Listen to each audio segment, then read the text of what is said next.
గారు చెప్పినట్టు ఈ ప్రాంతంలో ఆయిల్ పామ్ రావడానికి వారే నాకు స్ఫూర్తి అని చెప్పి కూడా నేను సభాముఖంగా తెలియజేస్తా ఉన్నా.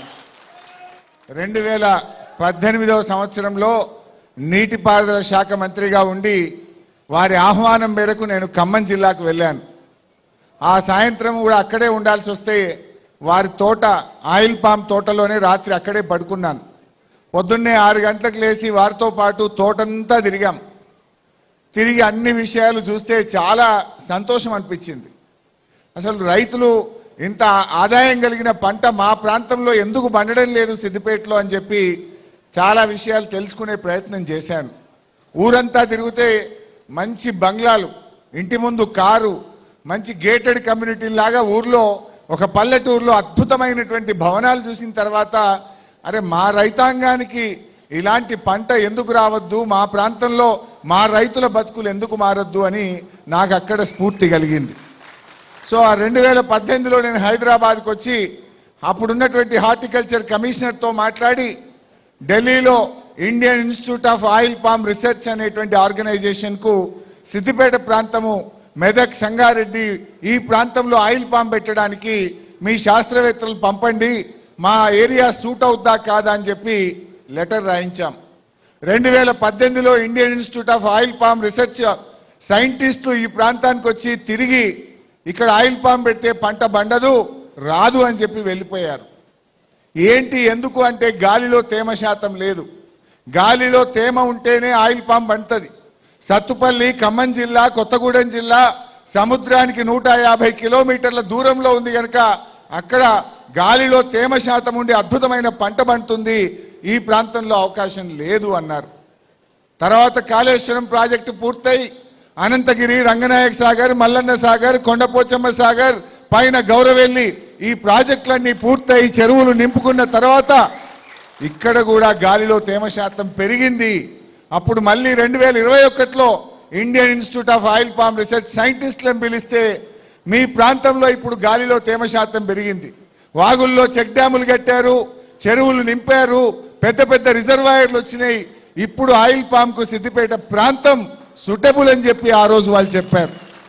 ఆనాటి ముఖ్యమంత్రి కేసీఆర్ గారితో మాట్లాడి 2021 జనవరిలో జరిగిన కేబినెట్ మీటింగ్లో ఈ సిద్దిపేట ప్రాంతాన్ని ఆయిల్ పామ్, ఈ ఆయిల్ ఫెడ్ కార్పొరేషన్ కు అలాట్ చేస్తూ కేబినెట్ లో నిర్ణయం 2021 మార్చిలో జీవో ఇవ్వడం జరిగింది. 2021 మార్చిలో ఆయిల్ ఫెడ్ కు ఈ ప్రాంతాన్ని కేటాయిస్తూ జీవో ఇచ్చారు. మరి మొక్కలు పెట్టాలి కదా, ఫ్యాక్టరీ వచ్చినా మాలు సరుకు ఉండాలి, గెలలు ఉండాలి. అంటే గెల రావడానికి 3 ఏళ్ళు పడుతుంది.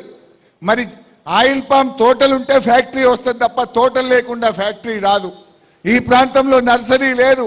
అప్పుడు పెద్దలు తుమ్మలేశ్వరరావు గారితో మాట్లాడి అక్కడ అశ్వరావుపేట, సత్తుపల్లి నర్సరీల నుంచి మొక్కలు తెచ్చి 2021 జూన్ 5వ తారీఖు ఇదే నంగనూరు మండలం రామచంద్రాపూర్ గ్రామంలో కమలాదేవి అనే రైతు పొలంలో వెళ్లి మొదటి మొక్క నేను నాటాను.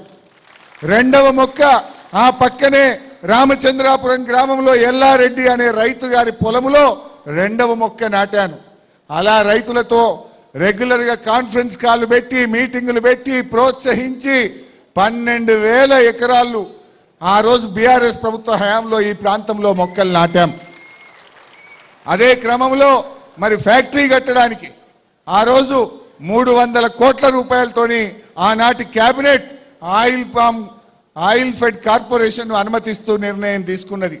300 కోట్లతో ఇక్కడ అధునాతన టెక్నాలజీ, మలేషియన్ టెక్నాలజీతో కట్టాలని, ఇక్కడే విద్యుత్ ఉత్పత్తి జరగాలని, ప్రతి పొల్యూషన్ ఫ్రీ జీరో లిక్విడ్ డిశ్చార్జ్తో ఈ ప్లాంట్ కట్టాలని, అదేవిధంగా రిఫైనరీ కూడా కట్టాలని ఆ రోజు నిర్ణయం తీసుకోవడం జరిగింది. మరి ఆ రోజుల్లోనే ఆనాటి వ్యవసాయ మంత్రి నిరంజన్ రెడ్డి గారి చేతుల మీదుగా ఈ ఫ్యాక్టరీకి శంకుస్థాపన చేసినాం, టెండర్లు పిలిచాం. టీజీఐఐసి ద్వారా 2022 సంవత్సరంలో ఈ భూమిని కూడా కేటాయించి ఈ ప్రాంతంలో ఈ ఫ్యాక్టరీ రావడానికి కృషి చేశాం. అయితే ఇక్కడ గౌరవ స్పీకర్ గారు, చైర్మన్ గారు, మా శ్రీహరణ గారు రాంగ చూసి ఉంటారు. రాంగ చూస్తూ కాళేశ్వరం కాలువ నీళ్లు బారుతున్నాయి. ఎడమవైపు పచ్చటి పొలాలు, కుడివైపు పచ్చటి పొలాలు. మీ రోడ్డు మీద వస్తుంటే రోడ్డు కింద పారుతున్న కాళేశ్వరం కాలువలను దాటుకుంటూ వచ్చారు మీరు. ఇవాళ ఈ ప్రాంతంలో ఈ ఫ్యాక్టరీకి ఇప్పుడు ఈ నిమిషంలో LSM 9 ద్వారా ఇక్కడ పెద్ద పాండ్ కట్టాం. 20 కోట్ల లీటర్లు పట్టే పాండుకు ఈ నిమిషానికి కాళేశ్వరం నీళ్లు వచ్చి పడతా ఉన్నాయి. అంటే ఆయిల్ ఫామ్ ఫ్యాక్టరీకి నీళ్లు చాలా ముఖ్యం. కాళేశ్వరం LSM 5 కెనాల్ ద్వారా 20 కోట్ల లీటర్ల పాండుకు ఆ రోజు నేను కొబ్బరికాయ కొట్టి మా హయాంలోనే పూర్తి చేశాం.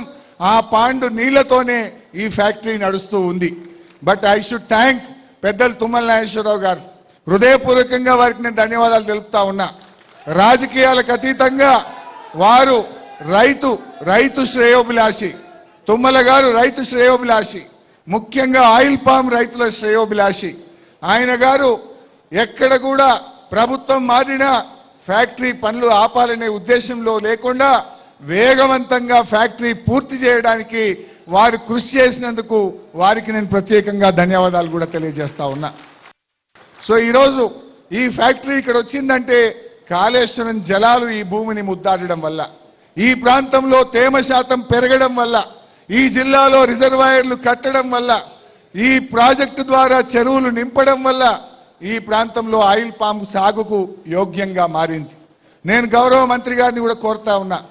ఈ మధ్య నేను రైతుల్ని కలిసినప్పుడు సెకండ్ లైన్ ఆఫ్ డ్రిప్ ఒకటి ఇప్పించండి అని రైతులు పదే కోరుతున్నారు. మొక్క పెరిగినాక నీళ్లు సరిపోతలేవు. సెకండ్ లైన్ వేయాలంటే సొంత డబ్బులతో వేసుకోవాల్సి వస్తుంది.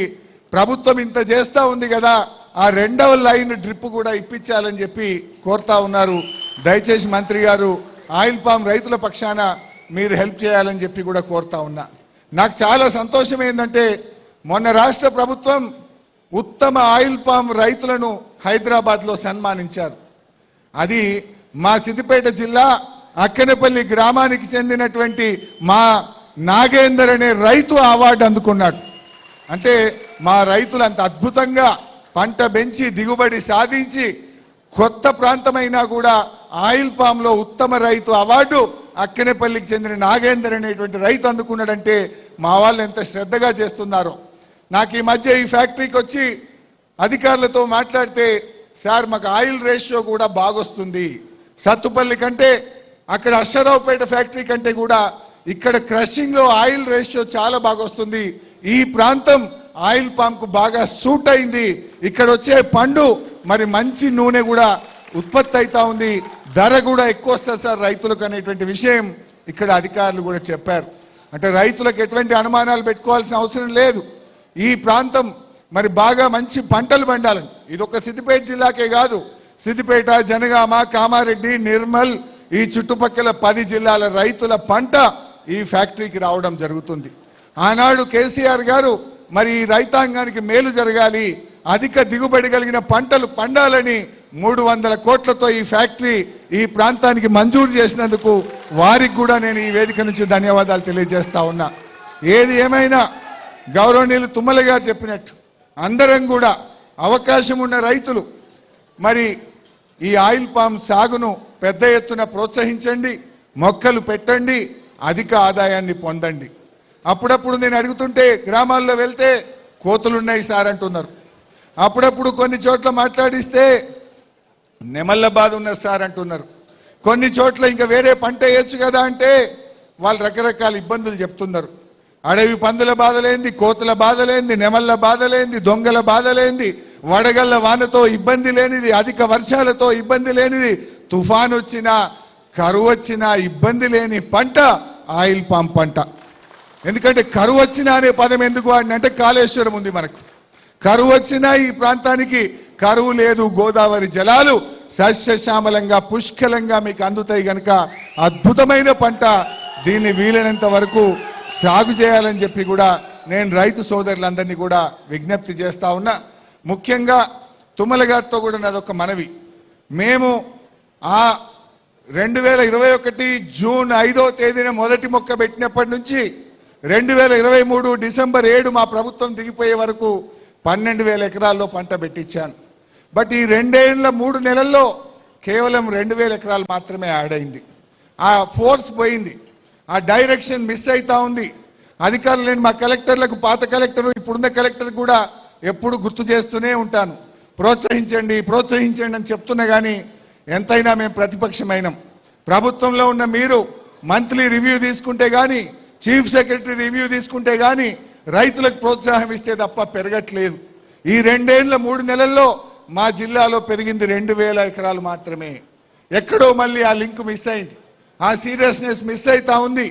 నా లక్ష్యం అట్లీస్ట్ ఒక 50,000 ఎకరాలు ఈ జిల్లాలో రావాలనేటువంటిది నా కోరిక. వాస్తవానికి ఈరోజు తెలంగాణ రాష్ట్రంలో ఖమ్మం జిల్లా తర్వాత ఇవాళ అత్యధిక ఆయిల్ పామ్ సాగు ఎక్కడ జరుగుతుందంటే అది సిద్దిపేట జిల్లాలో జరుగుతూ ఉంది. ఇది ఇంకా పెరగాలి. ఇంత పెద్ద ఫ్యాక్టరీ కట్టినందుకు, కాళేశ్వరం జలాలు తెచ్చినందుకు నా రైతుకు ఆదాయం వచ్చినప్పుడే దానికి ఒక అర్థం పరమార్థం. గదే వరి పెడితే, గదే మనము సన్ఫ్లవరో మొక్కజొన్న పెట్టుకుంటే 50,000 60,000 మిగులుతున్నాయి.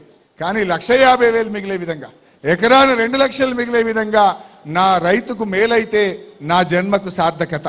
నాకు కావాల్సింది అంతకు మించింది ఏం లేదు. అన్ని చూసాం, ఎమ్మెల్యే చేశాం, మంత్రి చేశాం. కానీ రైతుల కళ్ళల్లో ఆనందం కావాలి. సత్తుపల్లిలో తుమ్మల గారి గ్రామంలో ఏ బంగ్లాలు, ఏ కార్లు అయితే రైతుల ముందు, ఇళ్ల ముందు చూశానో అది నేను బతికుండంగా నా ప్రాంత రైతుల ఇండ్ల ముందు చూడాలన్నదే నా కోరిక. అంతకు మించిన కోరిక ఏం లేదు. సో దయచేసి ఈరోజు ఇంత మంచి కార్యక్రమం మా తుమ్మల గారు ప్రత్యేకంగా నేను అసెంబ్లీలో పిలిచి నువ్వు రావాలి తప్పకుండా అని వారు పర్సనల్ గా నన్ను ఆహ్వానించారు. వారంటే నాకు ఎంతో గౌరవం, వారి మీద ఎంతో ప్రేమ ఉంది. అందువల్ల వారికి ఈ కార్యక్రమాన్ని, ఈ ఫ్యాక్టరీని పూర్తి చేసే కార్యక్రమం చేసినందుకు సంతోషం. అదేవిధంగా ఈరోజు ఇక్కడే రిఫైనరీ అంటే పండినాక క్రూడ్ ఆయిల్ మాత్రమే ఈరోజు మన రాష్ట్రంలో వస్తుంది. రిఫైనరీ మన రాష్ట్రంలో ఇప్పటిదాకా లేదు. ప్రైవేట్లో మాత్రమే రిఫైనరీ ఉంది. ఫస్ట్ గవర్నమెంట్ రిఫైనరీ ఆ రోజు మంజూరు చేసుకున్నాం. దాన్ని కొనసాగిస్తూ మరి తుమ్మల గారు ముందుకు తీసుకుపోయినందుకు కూడా వారికి నేను ధన్యవాదాలు తెలియజేస్తా ఉన్నాం. మరి ఇంత మంచి ఫ్యాక్టరీ వచ్చింది, ఇక్కడ ఎంతో మందికి ఉపాధి కూడా దొరుకుతుంది. ఆ రోజు మేము అనుకున్నది దాదాపు ఒక 500 మంది ఇక్కడ పనిచేస్తారు.